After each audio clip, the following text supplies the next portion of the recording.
Hey, everybody, this is Liz joining you as usual from Central Virginia and the unceded lands of the Monica Nation. And I am so glad that you are here with me today. And as always, if you would like to know whose lands you might be residing on, please be sure to check out native-land.ca. There's a fantastic interactive map there. I always put that in the show notes. So if you don't remember that, no worries. You can go check it out after this. And yeah, I'm so glad you're tuning in today. And if you are interested in learning more about the sacred feminine, there are a lot of ways that you can do that. So, first, of course, there's a lot of ways you can do that without my help, but I'm just going to tell you the ways that you can do that with my help. You can check out my book, Home to Her Walking the Transformative Path of the Sacred Feminine. It's available wherever you buy your books. You can check out the classes that are available via the Home to Her Academy. I am rolling out new courses in collaboration with some amazing teachers all year long. You can follow me on social at Home to Her on Facebook and Instagram. And I'm even trying to get my act together on TikTok. So if you're on there, go check it out and give me a little love because I'm kind of a slow adopter to new technology. And I can't even call that new at this point. It's been around for a while. And you can check out articles and all the past podcast episodes at hometoher.com. I will put all of this in the show notes. And if you're a regular listener, I would love for you to leave a review of the show wherever you access it. It's super helpful, helps other people find this. And so that would be great. Same thing with the book. If you read the book, you liked it, I would love it if you'd leave it a review on Amazon or Goodreads in particular. Those are really helpful. And as always, feel free to reach out to me with your thoughts and your comments, your feedback, your suggestions. I love hearing from you. Social is a really good way to do that. All right. I think that's all I got for you on that front. So let's get on with the show. This is another good one. Okay, so I've got another author on the show today. I get to talk to the most amazing people. This is so great. And I just totally devoured her book. And she writes with such heart and bravery and integrity, and also from a deeply intersectional place is really inspiring to me. And so I'm just really honored that she's with me today. Dr. Lorraine Monteagut is a queer Latine astrologer and tarot reader and author of Brujas, The Magic and Power of Witches of Color, which has been featured in Axios, NPR, Telemundo, Cosmopolitan, People in Espanol, Bustle, Book Riot, The Witch Wave, and elsewhere. She is the creator of Witchy Heights, a community space for practical magic based in St. Petersburg, Florida, through which she offers one-on-one readings, private parties, classes, and a coven membership. And she is joining us today from her home in St. Petersburg, Florida. Lorraine, thank you so much for being here. It's an honor to have you. Thank you so much. I am ecstatic to be here. Thank you. Yay. All right. Well, listeners to the show know I always start in the same place. I hope y'all aren't getting bored with this. Hopefully you're not. You're still listening. So that's good. But I love to hear from guests about your spiritual background. And I like to hear that because I'm curious. I just like to hear people talk about it. But I also am curious about, what that, if there were things that you had to let go of that were not serving you, if there were things that kind of informed you and got you to where you are now. So I would love to start there if that's okay with you. Yeah, that's wonderful. That's where I always start as well. That's what the impetus for all of the work has been actually. So that's a great first question. So my spiritual background is, originally from my parents immigrated from Cuba and Colombia. So that's where I eventually returned, quote unquote, returned to. But really it started very, very kind of, you know, milk toast. It's just the way most people grow up with spirituality in this country is it wasn't really the primary focus of my family's life in my early childhood. We were really encouraged to go towards education and personal development and what we wanted to be when we grew up. So that was just something in the background. There were little reminders of things that came before we assimilated and moved to the United States. There were altars in the corners of my, grandmother's room. My aunts and uncles, they did some stuff that I kind of was aware of about, the things that they would do in their prayers that were a little different than what I saw at church when we occasionally went, very occasionally. So yeah, we were all kind of, just plugging along our lives. It wasn't really a big question besides the, really common markers of Catholicism. We were, technically Catholics. So I did the first communion and the confirmation. And it was all just like these things you tick off your list just like school. It wasn't any different. Though I did have a huge curiosity for it. So as I was in these schools, CCD, we called them, they were like the after school Catholic programs on Wednesdays, hump day. It was just like such a slog after school to go to these things because I was truly interested and always have been a student of religion and wanted to know more and asked so many questions during these teachings. But the teachers just shut down anything that was like curious in the direction of like outside of their dogma. So, anything that challenged, the typical tenets of who Jesus was and how we worship and all that stuff was kind of brushed aside, and I quickly lost interest for that reason.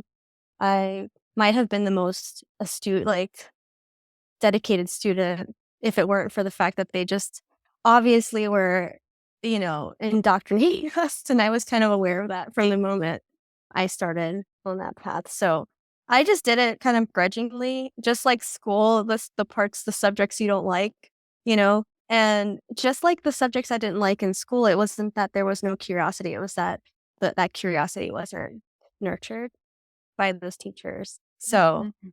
I think, as a suburban kid in Miami, my upbringing was pretty average when it comes to spirituality.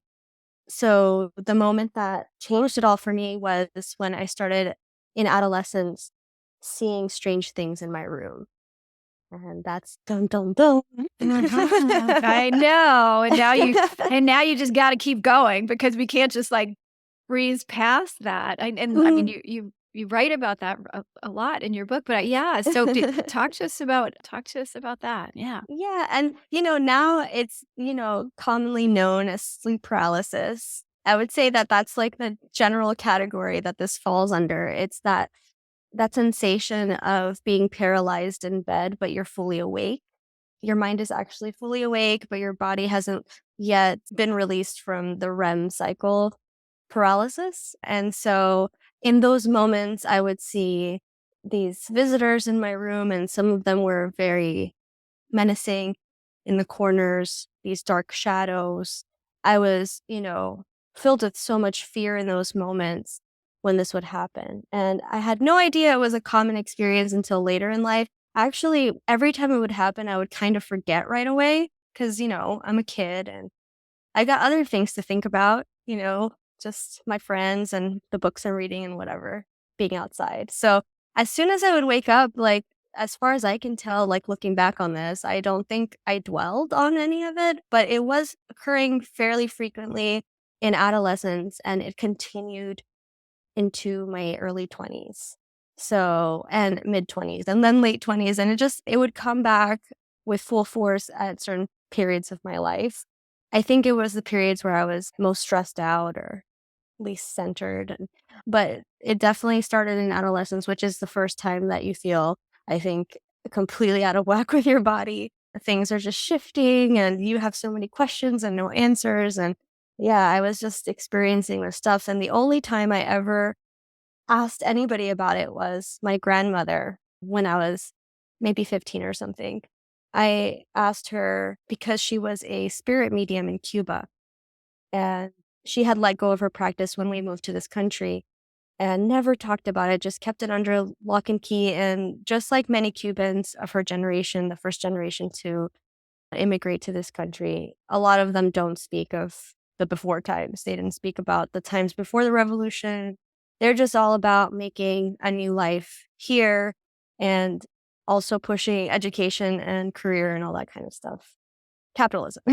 So, in line with that, when I came to her and said, Abuelita, I'm seeing these things in my room. I know that you've spoken to ghosts. Are they ghosts who want to speak with me? Is there anything I can do? Like they are scaring me.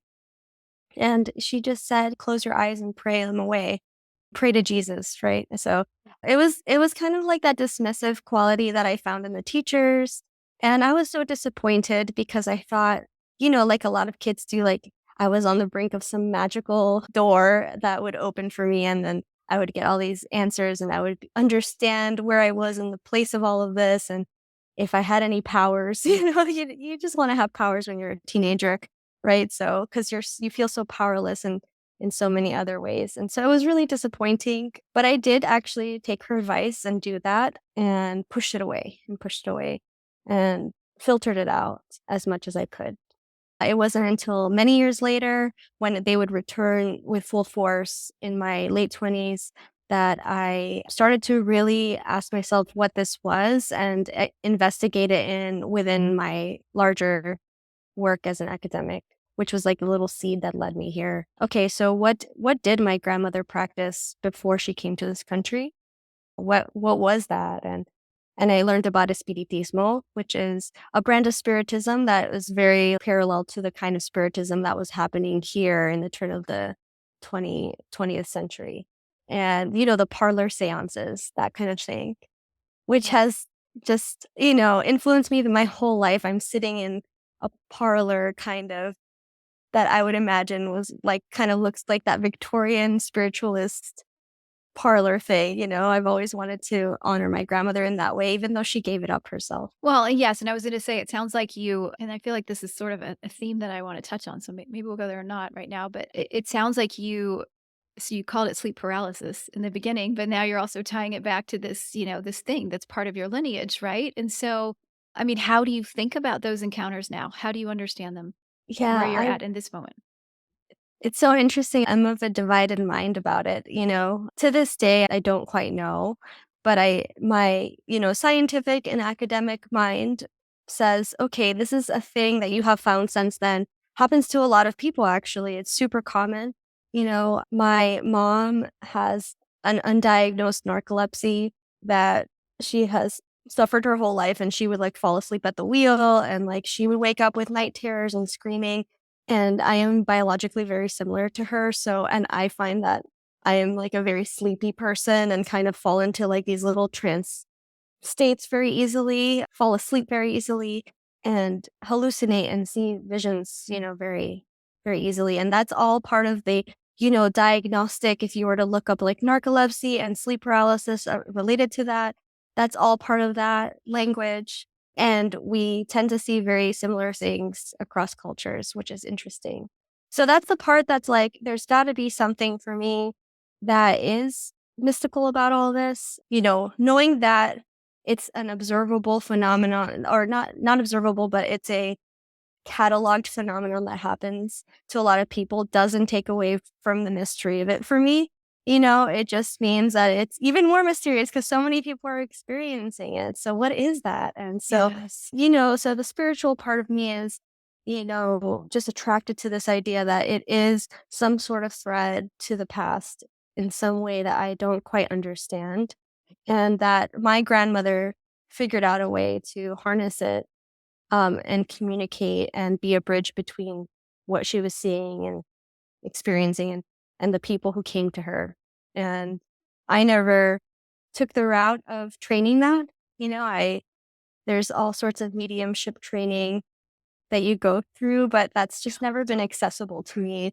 Again, she closed that door for me and then didn't quite know how to get there. So I found that I do that work in my creative work. I do it with the sessions that I do for people in intuitive ways through astrology and tarot. And I do that for myself with writing. So there is this sense that like something unlocks and kind of goes through me. While I can't explain what it is there. Yeah, I love that. And I was also thinking as you were talking about, just your role as an academic, and yet I wouldn't describe the book that you wrote as very academic. It doesn't feel academic to me. It feels really accessible, which I love. I'll also sit down and read all the academic books because I'm a geek like that. Yeah. But I guess I was thinking about how even the assumption that, like, just wanting to challenge the assumption that like science and academia have to sit over here and Mhm. mysticism and spirituality need to sit over here, and that these two things can't actually interweave or shouldn't, or even that, like, let's say there is a scientific reason, like the sleep paralysis thing that you're talking about, which I've experienced as well. and also was like, "What is going on here?" And then would do my Googling, and then there's, like, sort of this deflated feeling of like, "Oh, Yeah. it's just a thing. It's just a it's just a biological You function. mean I'm not special? I'm not special. Wow." But there's the Right. question, it's like, what if it's both? Like, it's to your point, it's an observable phenomenon, Mhm. and in a different culture, in a different lens, it might be understood completely differently. So it's almost like the conclusion of this happens to everybody, so it's not that big a deal is it feels problematic to me, or just like an overreach of what the data actually says, which is this happens to a lot of people, Yeah, that right? I never understood that idea that because it's common, it's not important, you Yeah. know? And I think that's just the way, especially in America, that we're culturally oriented, is that what's important is the the thing that is rare or the person that is, so out of this world, special, unique abilities. Mhm. But really, we all retain or, we all express unique abilities in just mundane ways, I think. And we're all super creative people, I believe. And these things we have in common are super powerful, and the way that we can organize with each other and connect, and that's extremely powerful. So I don't want to sound like a conspiracy theorist. I'm not like there's this system that like has a consciousness that wants to keep you down. But structurally speaking, institutionally speaking, yeah, it's not to the benefit of the few who, get rich off of us that we realize our collective power. And I do think that there is something about this phenomenon, since it is so common, that is like linked to like under the surface, subconscious, collective power that we share. And if we could just connect over it, I think Mhm. it would be something. The work I've done so far is my small kind of gesture, my small movement toward connecting us somehow. And yeah, I totally agree with you that shouldn't be a separation between what is considered science and what is considered magic. And I think Mhm. that if you look at the history of science, we've often called things magic before we had, laws to ascribe to them. We often reach to magic to understand possibility, and like quantum physics is like all magic right now, Right. So I think that they're inextricably linked, and I've gotten into super intense fights about this with atheist men usually. So Yeah. Well, and I wanna go back to this because I wanna talk about I'm always really curious on what it's like to be an academic exploring topics of spirituality in a way that I don't think you do this in a way that feels putting it under the microscope or analyzing it to the point of like, there's almost a way where I feel like, okay, you call me out on this since you're the PhD and not me, but I feel like there's a way in which we can pick something apart to understand it, and in the process, like, kill it or Mhm. just take the life force that's there out of it. And so I am really curious about, like, what's that experience been like for you as an academic? And I don't actually know what your PhD is in, but, I'm gonna assume it's in the route of what you wrote about. Like, what that's been like to kind of explore that area of spirituality and then also hold the lens of an academic and to do that within an academic setting. Yeah, my PhD is in communication, and Okay. I am a super weirdo that came out of left field and transferred from a different department that was actually it was geography actually, um, which made a little more sense. The geography I was approaching, it from a spiritual lens, like the geography of spiritualities and especially the Afro-Caribbean diaspora, and I never let that thread go. But the department I was in tanked and was gobbled up by the environmental sciences, and then a hard line was drawn between what's science and what isn't, and I had to really, like, change everything I was doing to be able to fit into this new schema, and so I defected. I was like, "I can't stay here, I'm not, like, a, quantitative person." Again, I don't wanna analyze things to death like you said, and I think that's what I had would have had to do if I'd stayed. I found, a professor who was teaching a class about love, and I was just super attracted to that class and his style, and so I went over there and was like, "Can I make what I'm doing fit?" And he's like, "Yeah, we'll figure it out." It's Mm. communication. So, and my background is in communications. So, there was a little bit of a connection, but honestly, I was just going to write about what I was going to write about. And I'm just kind of that hard headed kind of person. And so I don't ultimately didn't fit into academia in a way that allowed me to stay long term. So I forewent the whole process of the tenure track Yeah. search and all that stuff. Well, I say that, but I did try a little bit, was rejected a lot. So I just found that that wasn't really for me because it is so narrow, because you do have to devote yourself to a paradigm that has been assigned to you as a discipline. And I just never saw the point of that. What I was working on crossed so many disciplines. And there are cross disciplinary programs out there that I would have probably fit better. That's neither here nor there. That's a topic for another day. But, I've basically just like made my own way through this PhD, self funded myself through it so that I could do the work I actually wanted to do. And now now with like the clear head of not being under that pressure, I can see that what I do is definitely like in the communication paradigm. I use these tools to help people communicate with themselves and each other. Astrology and tarot as a language for reflection. It's funny how you circle back around and say, yeah, yeah, I did learn, even though I didn't fit. I did use what I had, and I am the kind of person to never let anything go to waste. So Mm. I have repurposed, things for my own work. So anyway, that's all to say that I decided that what was more important than fitting into the paradigm and writing in journals that only academics read and analyzing everything to death and making sure it ties back to the old philosophies of yore, written by old white men in the 60s. I don't know. I just didn't want to do that. And so after I finished, I thought, okay, there's a seed of something here. I didn't quite get there with the PhD. I didn't quite get there all the way. So I took some time to reframe my work into a nonfiction book proposal for the mass market. And I took the best of the writing and I kept working on it. And the best of it was really that personal lens. I think that's what like people connect to is the memoir aspect of it. And then from there, I connected it to other stories because at that hinge point between the PhD and my book work, I realized that I was part of something larger that was happening. And that there were a lot of people who had gone through this experience of trying to return to their past and past ancestry. And there's a thread that connected to us, but we were all coming out of it from a different tradition and different histories. And there was something universal and yet so specific about each of our experiences, and I wanted to include as many of those voices as possible in my next work, in my book.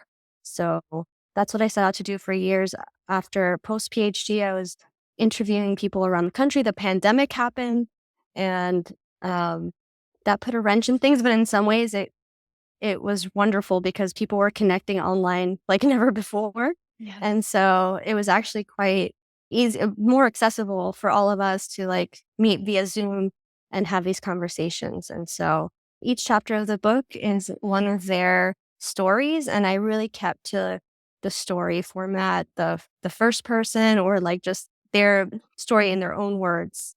I didn't want to analyze anything to death. I just wanted to present their stories in their own words as much as I possibly could and connect it to these larger traditions and themes that I was exploring through my research. Yes, and I wanna talk more about, what you covered, like some of those themes. But I think before we go there, because I wanna make sure I keep the thread of the sacred feminine, I'm like, "Oh, wait, this is what my show is." Yeah. I wanna know if okay, so first of all, if that language means anything to you. And if it doesn't, feel free to use your own language. But I always like to weave that in. Like, what does that mean for you to know this aspect of spirituality or spiritual seeking or divinity through that lens of what I call the sacred feminine, but you might call something else? Yeah. So, my inspiration was my grandmother. And so there is this idea of a maternal line that I see in my own story and in a lot of the practitioners that I interview and follow of all genders, there's this idea of, I guess it's because it's like in stark contrast to the patriarchy and the male-centered institutions of our world, that there is this balancing maternal ancestral thing that we're all trying to connect with. Now, I did have a lot of difficulties over the last 10 years as I was doing my work in community with gender essentialism, and especially in circles I would lead, of people expecting all women to have the same experience, all of us to have wombs, all of us to nurture children, go through the experience of birth, have periods that line up with the moon cycles, that kind of thing that was really, really popular for a while and still is really in moon circles. And I guess I didn't investigate it very critically at first because I'm operating within it, right? So I do identify as a woman. And, I do kind of follow my own cycles and the cycles of the moon and all that stuff. But as I was working, the circles got bigger and bigger. I realized, like, oh, wait, there are people who to them femininity means something completely different, and it's not exactly the same for all of us. And also, I started to become more aware of non-binary and trans people, and I wanted to make my circles inclusive to them as well, so I started to change the language.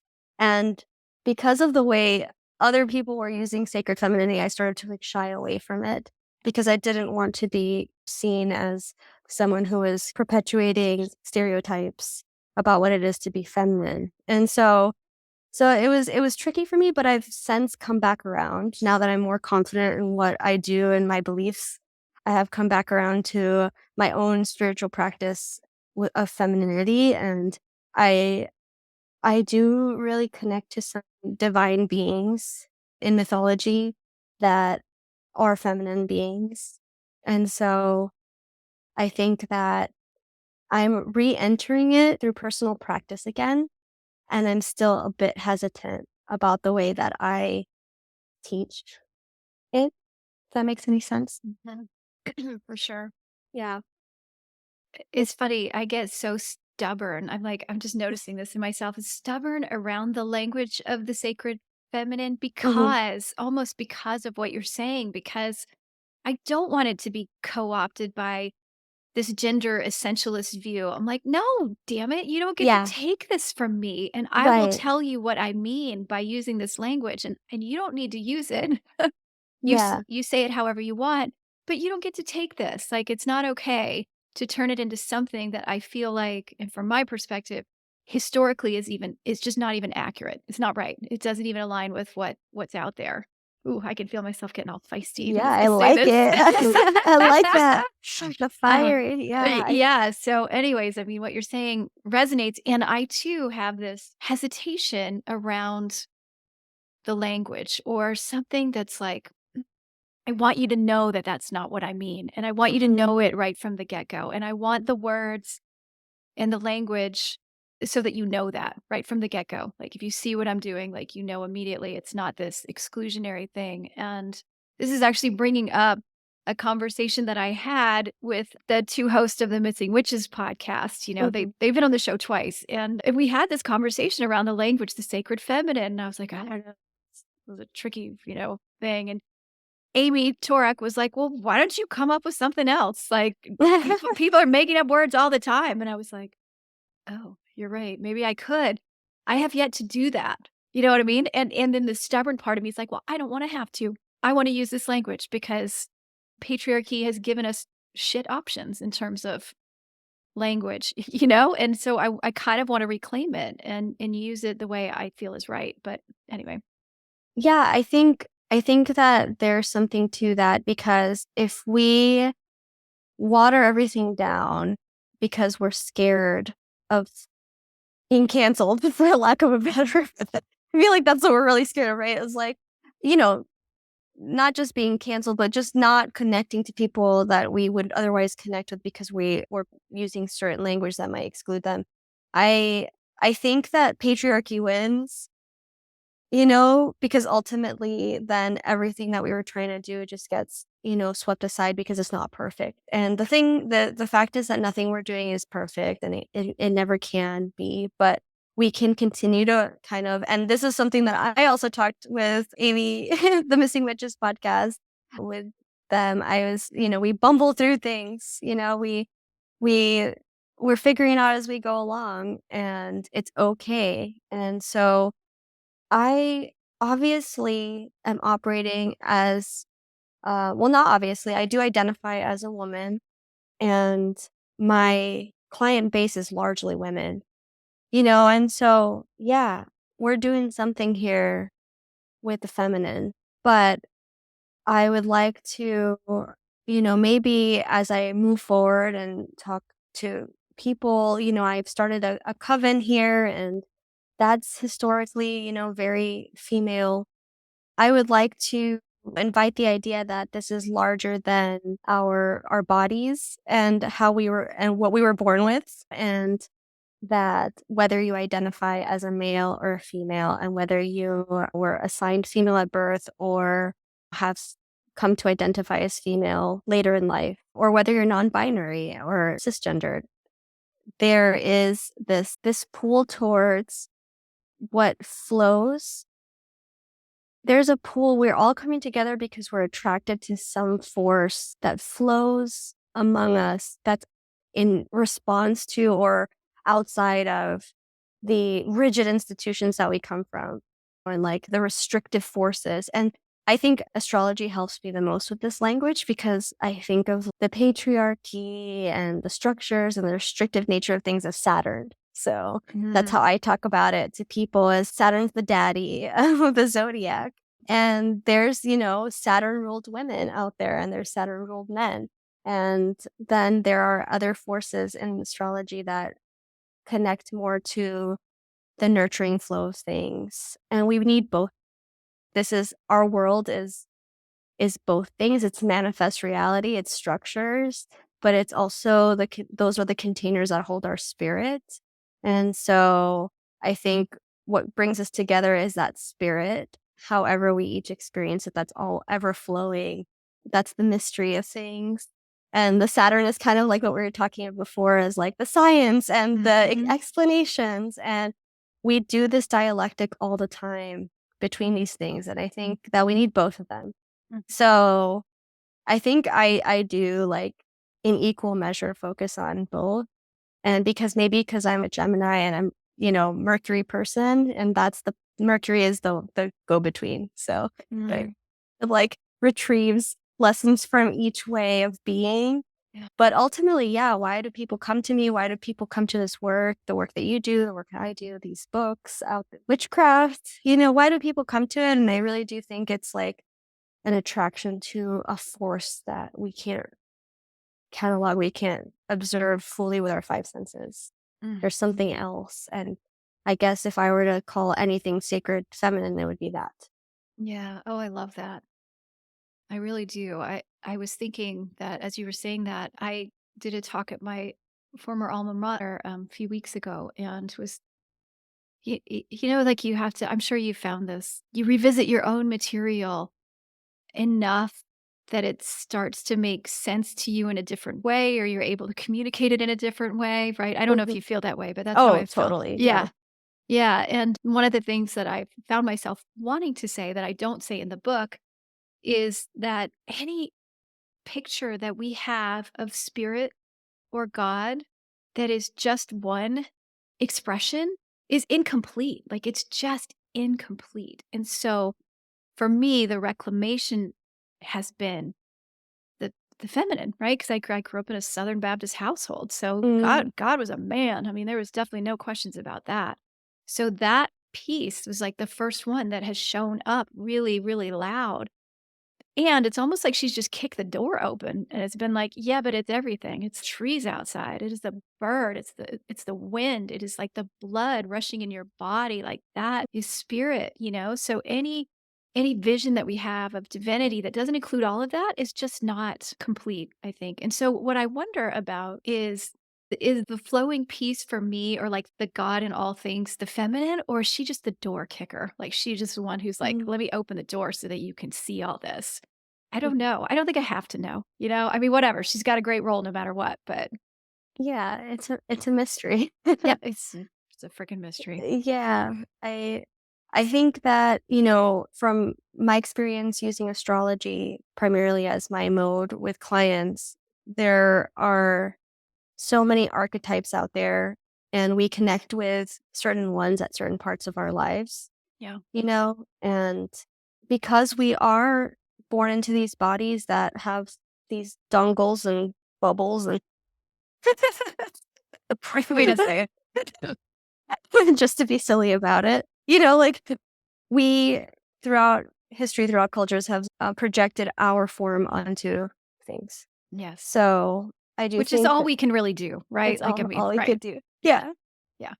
And so I think if we're projecting like the masculine parts of us as the ones that connect to like these rigid institutions that not to say that like there's no value judgment moral judgment here, like what we call the quote unquote masculine is very important too. It's the things that hold us together, the containers and the restrictions are sometimes useful, sometimes oppressive. It just depends on the context, right? Yeah. And so if I feel like maybe we project part of ourselves that are like bound to this manifest reality as masculine, and maybe the parts of ourselves that are mysterious and flowing inside our emotions and our creativity and our urges and everything that hasn't yet been like written in stone is, I think, what we usually refer to as the feminine. But again, it's like it's imperfect because we're just projecting what we are into Mhm. out there. Yeah. And if we maybe were different beings, like if we were like blobs with both sexes and like 8 tentacles and if we just look different, then we might not even call it that. We might call it like, I don't know, Right. the Yeah. the tentacle Yeah. divine. Which maybe that's where we're headed. Who knows? Like Yeah. evolutionarily speaking, like Yeah. we could become that. Yeah. Like amoeba. If we were amoebas, then our divine beings would look very different and maybe not have the same kind of genders, is all I'm saying. Mhm. So, but the reality is we do have this reality. And, most of us have been raised with this dichotomy, between male and female, these gender differences. And I think it's a discussion worth having because it is like part of our realities and it really, like, affects us all the time, and especially women and those that identify as women in the Mhm. most inclusive way possible. Like, we're coming up against this conundrum all the time. What does it mean to be a woman in this world? Yeah, and I think just one other thing about that I wanted to name based on my own experience in the priestess initiation circle that I was in for a year. It was very intense and very powerful. And there was a man that was in that group, and I was initially very resistant Mhm. because I just, I'm carrying my own trauma. I'm like here to learn about the feminine. Like, who the hell Yeah. is this guy? Why is he here? His presence in that circle was transformational. And what I learned from that is that so much is possible with a clear agreement field. Here's the container that we agree to hold together. Here's what we are okay with and what we're not okay with. And also when you are committed to, oh, okay. All right. Let me see if I'm going to tread into this one. We like we'll see how this comes out, Yeah. y'all. And if people can always call This me is out if I mess this up. I'm this is okay with all an it. experiment right now. We're just trying Right? we're trying to figure it out here in real time, everyone. Yeah, but there is something about fully stepping into your power. And there are some ways in which women absolutely have not been able to do that. And Mhm. institutions and systems and family structures and all kinds of things, especially for non white women, that have made it hard to do that. So I am not saying that that doesn't exist. However, I also think that there's a way that I'll just speak for me. That'll make it safer. I'll speak for me where I'm carrying perhaps the trauma of my own ancestors.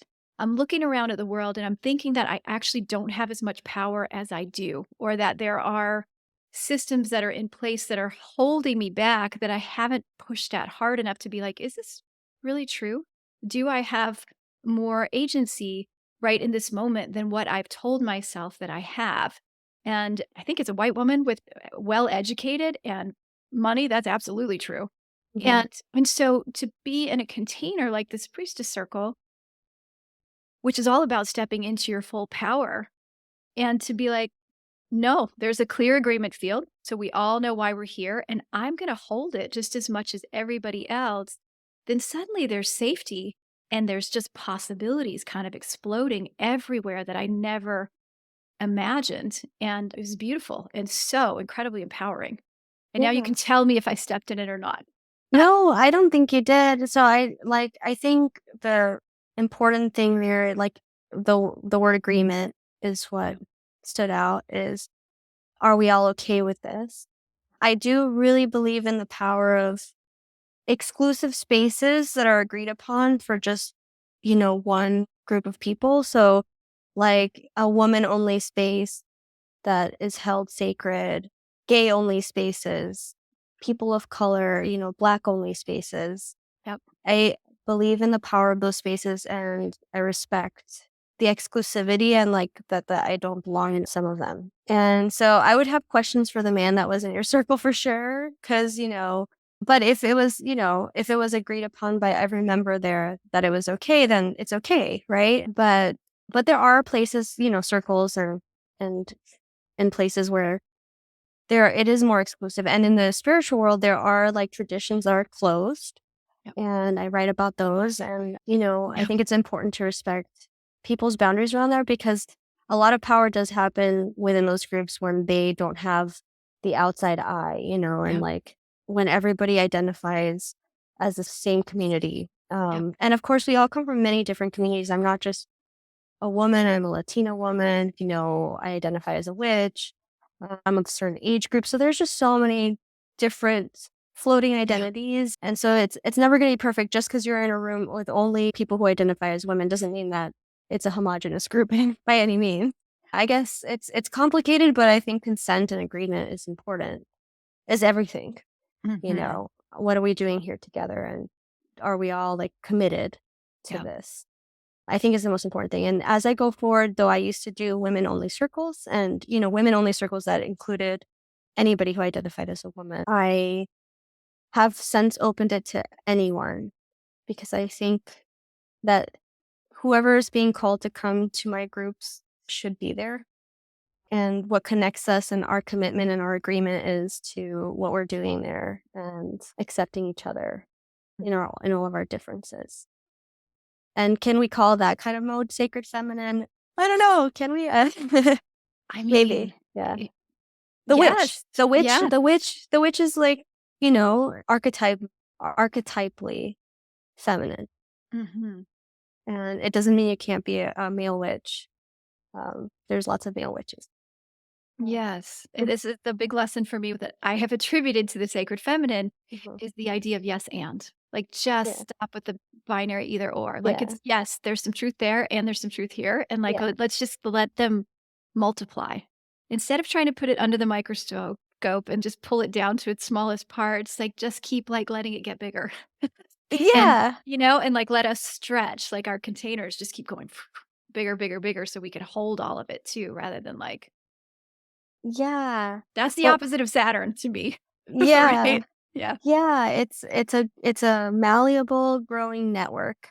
I think of mushrooms, and the Yeah. mycelium and the organic connections, and I feel like that, if maybe divine feminine and divine masculine are just scaffolding for us until we understand what we're really talking about. And I think what it is the difference between an organic network of nurturing and a more like authoritarian vision of the world Mhm. is we're fighting against. And because at this moment in time, the authoritarian vision has corrupted, and it's causing a lot of harm out there in the world, and Has historically been held it has historically been held by by men. men in power. Yep. And that's just the facts. Yep. And so is there anything like truly like masculine about that? Maybe not. Is there anything truly feminine about what we're doing? Maybe not. But like that's just our perception, our, like that's where we're coming from, that's how we're viewing it, and that's important, and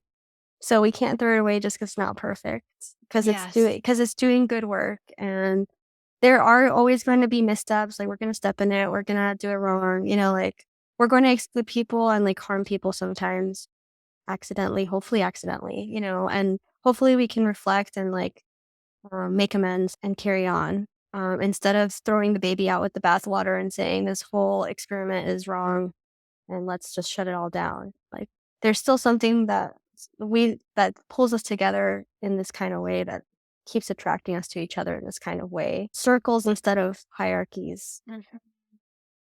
Yeah, I was just thinking of, like, muddling through, and I don't know the etymology of that word, I'm gonna have to look it up now, but I was Yeah. thinking of mud and, Yeah. like, how mud to me is right, like, it's thick and sticky and, like, we just but it's also, like, that's the feminine to me, or, like, we're just like, we're in the right place, like, if we're, like, Yeah. got mud squishing between our toes and stuff as we muddle through this, it's a good Mhm. thing. It's all a good thing.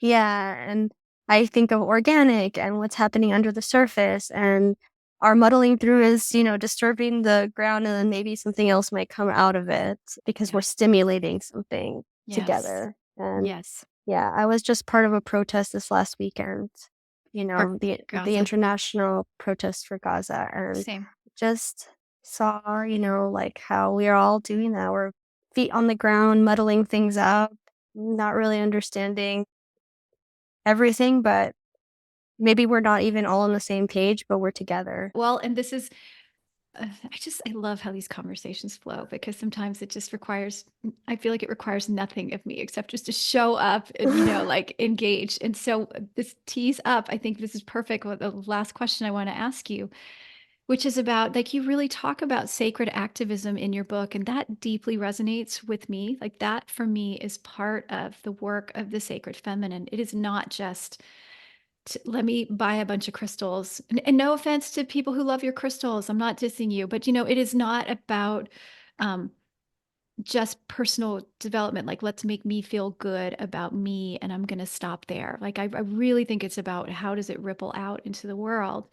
And so I know that's something that you write about too, but I wonder if you could reflect a little bit um, on that, and on your thoughts on that and how that kind of came through, how it comes through in your life and how it came through in your book.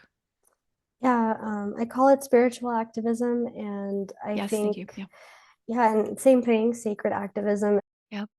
Well, it's not my term. I learned it from Gloria Anzaldúa, and she writes about it as the force within us that extends outward and connects to others. And our spiritual enhancement and growth is incomplete without that connection. And that's why I think of networks all the time is that's what really matters is we are working on ourselves for the purpose of collective growth and healing. That is what it's all about. And so if we're doing it at the expense of others, but even not that far, maybe it's not even at the expenses or just at the ignorance or apathy of others, about others, it's just incomplete work. And it's just like any drug that makes you feel good. Like spirituality can feel really good if it's like, you're reading things that really resonate with you and you're going to yoga and you're breathing deeply and your body feels great.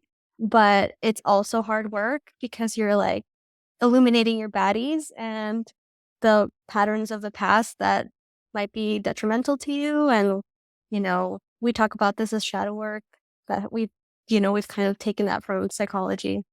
And when we do this, we connect to others who are doing the same work and we bumble through it together and we like figure it out and like probably make a mess of things. And like people listening to me trying to explain the sacred feminine before are probably like, what the hell? It just doesn't make sense all the time. And it's important to do that without the expectation of a particular outcome for Yeah. yourself. It's more about connecting to others and lending a hand and, like, helping others figure it out and helping others in need, and that's what my whole life is about, and I have foregone some good pay and some security and stability because I really do believe in that work, um, of making myself available to others and helping them with the hard things in their lives and connecting community and mutual aid, networks that might grow to, anytime we've got a mushroom pop out, like, a success, it's because of that mycelial network that we did for years and under the mud in the dirt that didn't seem like it was for anything. And it turns out to change things down the road. I love that. Yeah, and that we can't always see it when we're in it. Yeah, Yeah. absolutely. Yeah. Absolutely. Lorraine, this has been so fun. Thank you so much. I just feel like time's like whoosh, Oh, just yeah, so fast. It's flying already been by. an hour. I know, I know. So Lorraine's book is Brujas, The Magic and Power of Witches of Color. I will make sure to put a link to it in the show notes. And then tell us how people can find you if they want to learn more about you and all the cool things that you're doing. Best way to find me is on Instagram at the moment at Witchy Heights. I too am a slow adopter of the Tiki Talkies. So Thank you for making me feel better. Okay. yeah, I am trying to get on there this year. I will. Witch talk is a huge thing, so maybe with some help I can get going on there. But for now, Instagram at Witchy Heights is the best way to connect with me on social. And I do have a website, witchyheights.com, where you can check out my offerings. I'm going to start a year-long class series on ritual astrology and the way you can learn your birth chart and also connect it to some rituals you can do at home. And that will be available online as well as in person in St. Pete if or the Tampa Bay area if you happen to be here. Or if you happen to be in Florida, I want to take a drive. Super cool. Thank you so much. This has really, really, really been fun. Yeah. Thank you so much. I appreciate Yeah. it. Yeah. And thanks to all of you, as always, for listening. I'm so glad you show up. Do you get bored of me saying the same thing over and over? You probably do if you listen to this a lot, but I do always like want to close these with just saying like I would have these conversations even if you weren't there because they make me really happy. But this the fact that you are tuning in makes it more likely that cool people like Lorraine will show up and talk to me. And I like sharing it with you. So I'm super grateful that you're along for the ride. And if you like this show, you can do a few things. You can leave it a favorable review. You can tell all your friends about it. You can subscribe to it. You can do all those things. And until next time, take really good care of yourself. Keep muddling through, and I'll talk to you again soon.